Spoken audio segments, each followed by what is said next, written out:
ఎలా ఉన్నారు? బాగున్నారా? మీకు ఒక నేను కథ చెప్పబోతున్నాను. ఈ కథ పేరే బంగారు బాతు. ఈ బాతుకున్న స్పెషాలిటీ వచ్చేసి ఇదైతే రోజు ఒక బంగారు గుడ్డు పెడుతుంది. అందుకే దీన్ని మనం బంగారు బాతు అని పిలుస్తాం.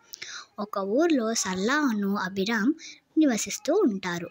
వాళ్ళు పొలం పనులు చేసుకుంటూ వాళ్ళ లైఫ్ని సాగుతీస్తూ ఉంటారు.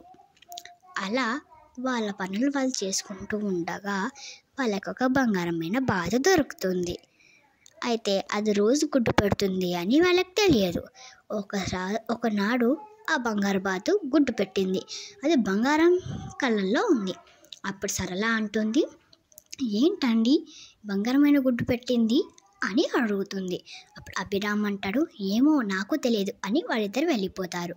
సో వీళ్ళిద్దరు అధ్యాసపడి ఒక్కొక్క గుడ్డు ఎందుకు అని అన్ని బాతుని చంపేస్తే అన్ని చాలా గుడ్లు వస్తాయని ఉద్దేశంతో చంపేస్తారు. అప్పుడు ఏమవుతుందంటే ఆ బంగారు బాతు చచ్చిపోయి అందులో ఏం గుడ్లు ఉండవు. ఈ స్టోరీలో భావం ఏంటంటే అత్యాశ పడొద్దు. మీకు నచ్చిందా ఈ స్టోరీ? నచ్చితే ఒక లైక్ చేయండి, షేర్ చేయండి. Thanks for watching. బాయ్.